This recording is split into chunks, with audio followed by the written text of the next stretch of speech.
This channel is supported by TrueFire. TrueFire is an online library of lessons from some of my favourite players. There's thousands of lessons on there. You can use the promo code JNC40 to get 40% off of any of their courses.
Okay, so one of the things that I've seen people say, and to be honest, even I can find myself agreeing with this as a comment, is that the HX1 seems kind of expensive because the frame of reference that a lot of us have, if you're watching this channel particularly, I'm imagining you might have had an HX Stomp or have an HX Stomp, in which case you can run 8 algorithms, up to 8 algorithms at a time.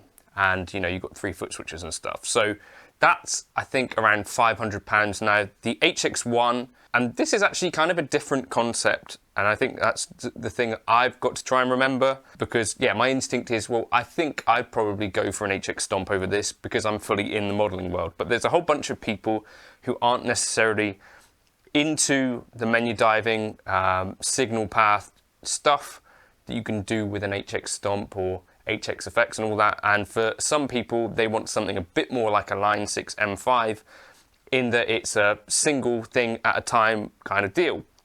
Now, my question, and the thing that kind of makes or breaks this as a concept, is, do people have the Line 6 algorithms, do they keep them in the same sort of reverence as something like a Strymon or something like an actual analog drive pedal, or something like a Digitech for pitch shifting? So with that in mind, this video is about trying to, in a relatively short amount of time, oh, and also the Meris Mercury X, which I think is one of my favourite pedals. Now, cards on the table, Line 6 sent me this HX1, Meris sent me this Mercury, and this Strymon is on loan from the UK PR people for Strymon. I obviously bought the Tubescreamer, and I bought this Whammy DT specifically because I had a gig come in where it became clear to me that I needed something that could do pitch shifting. More on that later on, I guess. Let's go with the El Capistan. Now, this is a tape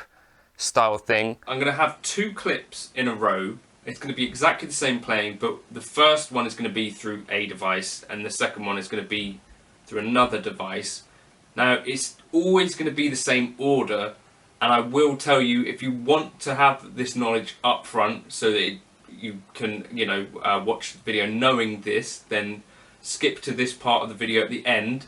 I'm going to reveal this for you. But if you want to go through it kind of with a little bit of a unbiased approach, then yeah, you could not skip to there, and I will tell you. But in each case, it's going to be that you're going to hear the devices in the same order. So whether it's a Helix first, or the HX1 first, and then the other product, or vice versa.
The first thing that I noticed when doing this comparison, I used the Cosmos Echo on the HX1. On the El Capistan, the thing that is happening is that it's actually throwing the delay to left and right, and it's not coming up the center, which is a really pleasant effect in the studio, and sort of not too dissimilar to the Keeley kind of Andy Timmons Halo thing, where the notes kind of bloom out, right?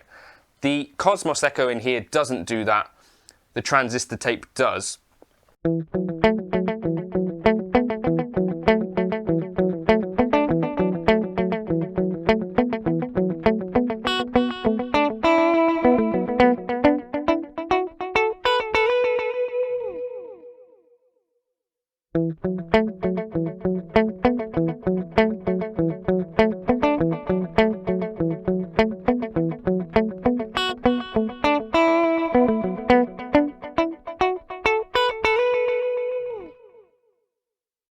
So here's the transistor tape.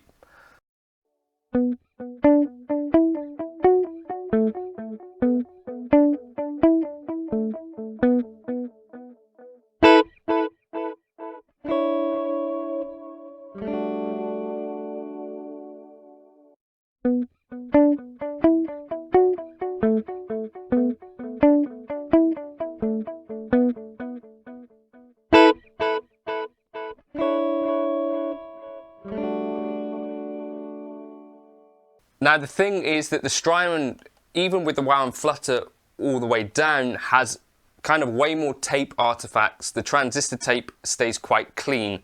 So in this example, I think if you're going for a clean kind of tape sound, maybe you go with HX1. But I'm guessing if you had something like an El Capistan, one of the things with the Strymon stuff is it's quite specialized and has a sound to it. And I think in this case, the El Capistan, if you've got it on your board already, I don't think this would necessarily knock it off, because it doesn't have enough of the kind of tape artifacts and stuff like that. So for this round, in my personal opinion, if I'm liking the tape sounds, then this probably does it a bit, it's got more of that old tape sound to it with the settings that I tried.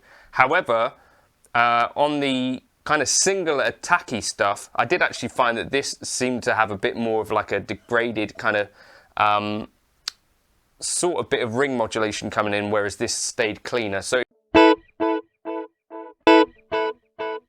if you're looking for a cleaner delay sound, and of course there's a load of other delay sounds in here, then maybe you'd be happy with the HX1. Of course, delays from line 6 and not something they've struggled with, given the DL4 has been on Pros boards for, you know, 2 decades. But I think in this particular case, would this knock the El Capistan off of my board? I don't think so if I had it on there, if that makes sense. This also took a long time. So here I was using the Ultra Plate on the Meris Mercury X. Quite a specialized pedal. I think Meris are one of the people out there that are making some of the best reverbs in the world. I compared that to the Dynamic Plate. Now, it actually took quite a lot of tweaking to get this to sound, I think, quite as magical as the Meris sounds.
And one of the things that I noticed was that as I kind of was tweaking this, there was some sort of white noise that started to creep into the sound, which I tried to dial back out.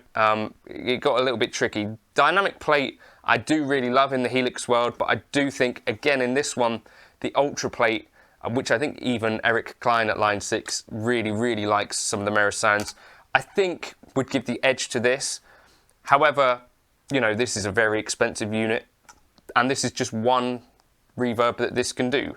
This is obviously also a multi-reverb thing, but I think the reverbs in the Helix world, the Dynamic series that Norm came out with, are probably up there with some of the very best reverb units. I think, let me know your thoughts in the comments, which you preferred. If I had this on my board, would this knock it off? Again, I think in this round, I'd give the edge to the Meris Reverb, just in terms of sounding a little bit maybe more polished, a little bit maybe more magical. I think the mod sounds in the reverb are really amazing. But the Dynamic Plate I love too, so it's a very close round, that one. The most surprising round of all for me is the Tubescreamer versus the HX1.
I would have assumed that it's the analog drive sounds that the Helix is going to struggle with most, but actually I felt like this was really quite close. In a pinch, I could definitely use this for a Tubescreamer sound, given that I've now done the A/B test, and I feel like I could give myself the permission to use this in that case. So not what I was expecting at all. I would have thought that this would have been the area where the Tubescreamer, this is a Keeley Modded Tubescreamer, would have stood out and been quite obvious. But I had to do the test a few times because I wasn't sure exactly what I was listening to. So I had to go back and make sure that I had a Tubescreamer on a separate chain to the HX1 and just make sure that I definitely had the audio lined up properly and was knowing what I was listening to. They're that close, I think, that it's not that easy at all. Even in front of a Fender Pro Reverb, once you listening to it back through a microphone, it felt quite similar, which was absolutely not what I was expecting. So HX1 could be a candidate for actually replacing some analog drives, shockingly enough.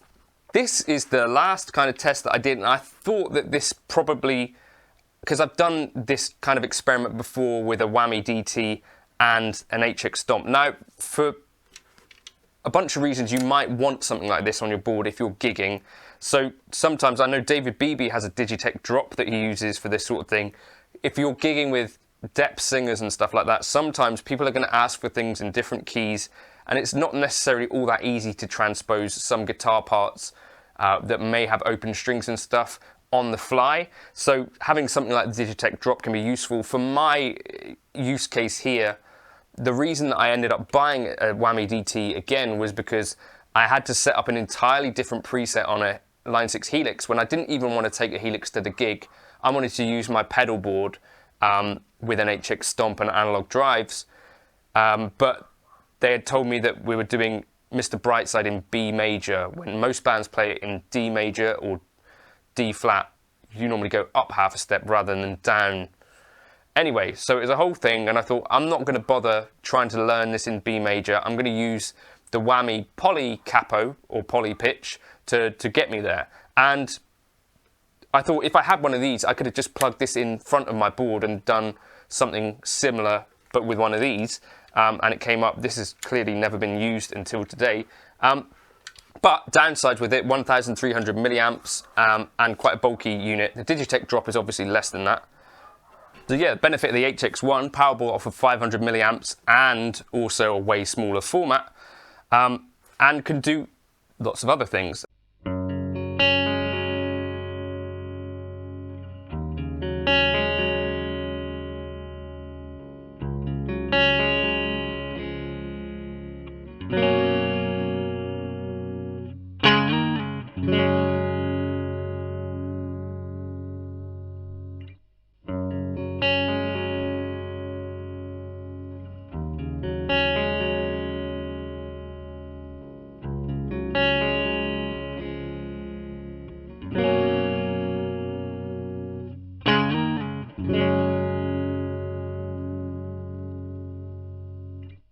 In this case, I actually think the Line 6 algorithms do a better job. There's less kind of warble and artifacts in there.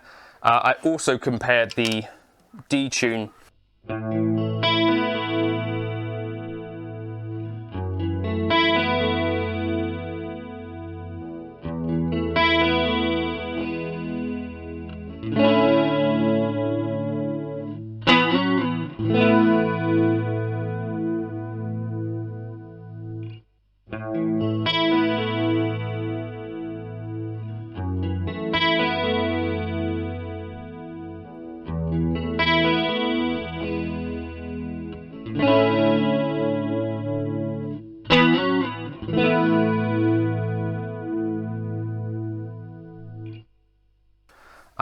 And I've done this in the past with the HX Stomp, so I kind of knew what to expect with this.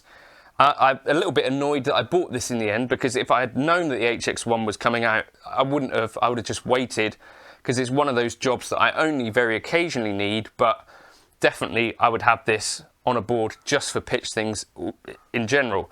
So things that I feel like I could knock off the board with this: a Whammy DT, which is a fair amount of value, or a Digitech drop.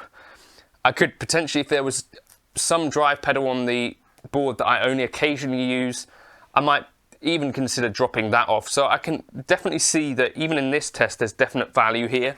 And whilst I don't necessarily think it would kick off a specialist, necessarily Strymon pedal, like the El Capistan. If you're really into those old tape sounds, I'm not sure it would knock that off, but it can certainly do something approximating that, and in some ways lots of different stuff.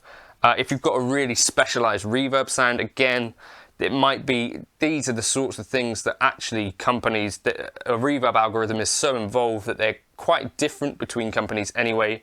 So if you've got something like a Strymon or a Meris or something like that, would it necessarily knock it off the board?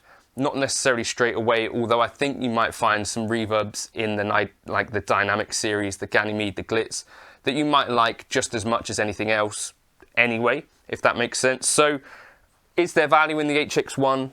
Absolutely. Is it too expensive? I think in this context where you can knock a few things off the board, like a ditto looper, if I've got a looper on the board, this could replace that. It's a kind of a Swiss Army knife that can do loads of different things and actually does quite a lot of the things as good as, if not better than, some of the competition. In this case, Digitech, I think, are respected as one of the best kind of pitch shifting companies there are. It's actually quite reasonable to assume, given that there's some shared people that worked on these algorithms that they wouldn't have put this out unless they'd got it, you know, at least sounding comparable to the Digitech, and I think they've actually surpassed it, and it's a way more flexible algorithm. You can change the tone, you can change how fast it tracks. It's a really neat thing. So yeah, that's my video on that, on the HX1. As I say, that was the question for me. Is it gonna find a home if it doesn't necessarily compete, or the perception is that it doesn't compete with some of these other bits and pieces? But I think for me, because it has opened up my eyes to a couple of bits and pieces. Let me know your thoughts in the comments. Did you think it stood a chance against any of this stuff? Yeah, let me know your thoughts. Cheers. So by the way, in every single clip case, you were hearing the HX1 first, and then you were hearing the competitor, or the comparator in this case. So for me, I felt like the HX1, for me, really compared very favourably with the Tubescreamer, weirdly, and also with the Digitech effects. I felt like definitely the guitar had less of that high-end roll-off, and also less of the pitch warble, and for the Tubescreamer it just seemed to sound basically similar. So that was a surprise for me. But this is the bit of the video that you've skipped to find out which was first. You can leave a comment if you want to, I guess.